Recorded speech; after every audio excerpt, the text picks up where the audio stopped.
What they failed to mention were all the other causes.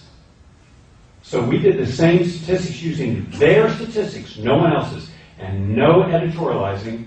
We found that more Americans died each year from medical errors than heart attacks or strokes or cancer. More are injured.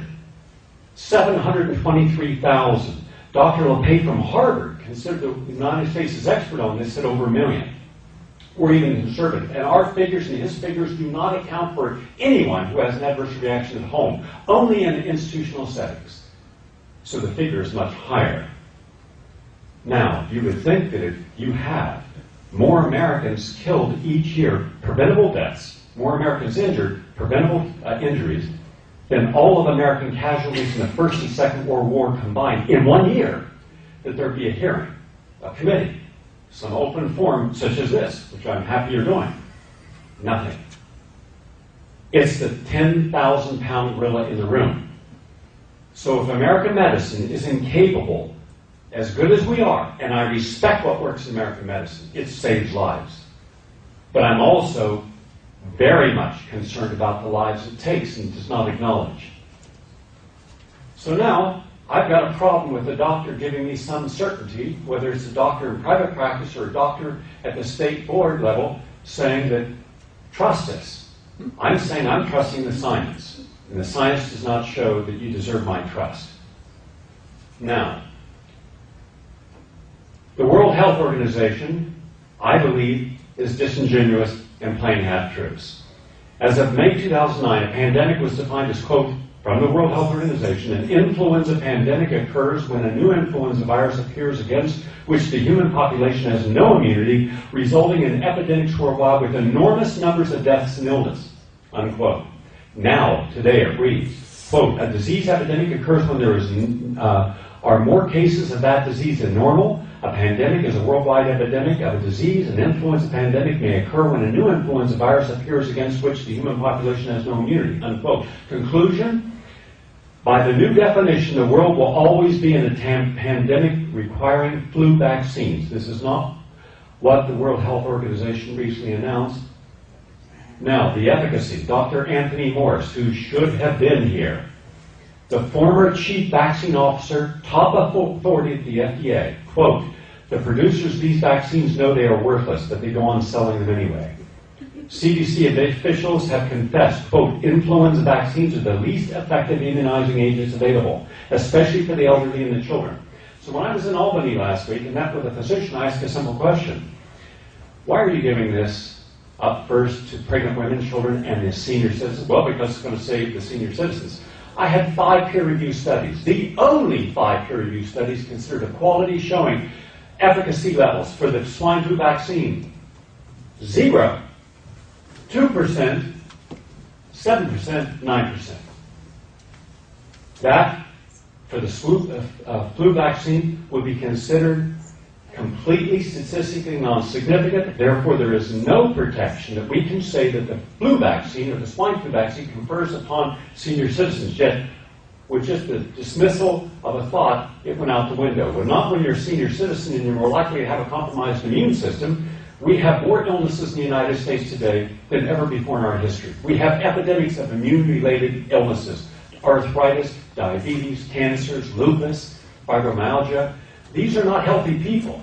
And yet in the FDA, and they mentioned earlier, Dr. Tom Jefferson, head of the vaccine field group at the Cochrane database, a review of all published and unpublished efficacy evidence, and I looked at all their actual studies. I didn't take his word. They found only one safety study performed with an inactivated flu vaccine conducted back in 1976. Quote, most studies are of poor methodological quality and the impact of confounders is high. Quote, evidence for systemic reviews show that inactivated vaccines have little or no effect on the effects measured, unquote. Quote, immunization of young children is not lent support by our findings. We recorded no convincing evidence that vaccines can reduce death, hospital admissions, serious complications, community transmission, and influenza. Quote, in young children below the age of 2, we could find no evidence that the vaccines were different than a placebo. And then last week, the National Institutes of Health announced 2 efficacy and safety trials underway. One for pregnant women, another for healthy adults with asthma. Now, Look at the analysis. There are no control groups. And to me, that inactivates the quality of the study. In the exclusion criteria for pregnant women, if a pregnant woman shows a temperature spike of 100 degrees Fahrenheit or higher in 72 hours, quote, from receiving the shot, they are excluded from the study. Hello? Hello? My God, what has happened? Has science gone crazy? The whole idea is that if a pregnant woman has a vaccine and she has a temperature, you immediately say that is a causative action and must be considered and examined. You're going to exclude her? This is a fixed study. This is absolute scientific fraud. And I will sue these bastards. Trust me, I am not a person to be played with on these issues. And I have the resources and the attorneys to do so. I'm not going to allow another one of these stupid industry studies. Now, I could go on. I'm not going to, because many of the people have touched. But here's what you didn't know. None of you knew. No one in America knows this. So this is something you should think on, sir. And I'm not holding you responsible for my thoughts or my emotions. So please do not personalize it. All right? You're here. You have to take a lot of stuff today. I'm sorry to be the bearer of my own energy to you. All right? I decided to do something I am embarrassed to say no one in the media has done. I wanted to see the efficacy, I wanted to see the character of the people that we've been supporting, much like the banks that were too big to fail and the 20 banks that were solvent we gave all that TARP money to. Well, I looked into their background and I found that they have settled nearly $1 trillion in lawsuits for every crime you can imagine. Now, if you or I committed the kind of crimes that these individuals committed, we would not be held up as a character of high value. Then I went to the vaccine managers, the very people we trust, the people we say, if you're giving us a vaccine, we were going to accept that you've done the good science, that you have no ulterior motive except to protect people, and if you make a little profit, fine. I have all their data from LexisNexis. I hired a group of young attorneys who are researchers, and I said, I want every study.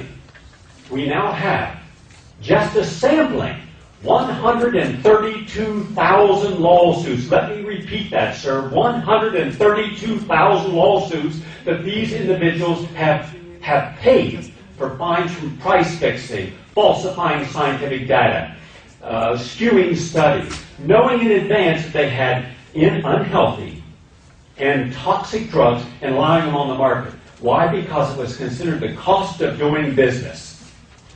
The cost of doing business ended up causing 43,000 Americans to die from one drug, Vioxx. Dr. Graham of the FDA, who I interviewed, who was a very conscientious person, said that he went to the FDA and his own office and said, we can't allow this drug out, it is dangerous. They kept him quiet. They intimidated him. They threatened him. He's on the record saying that.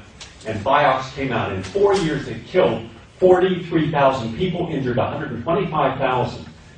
And yet, they settled a lawsuit for $4.85 billion, and their stock went up. My God. Where else but in America could you kill 43,000 people and get a raise? Am I the only person who finds this rather odd that these serial criminals, these absolute criminals, are the ones that we trust with our health, an entire nation, put at risk? Now, if they had a clean record, if they'd only been shown to do good things for the public, yes, but I've got 132,000 studies, lawsuits settled.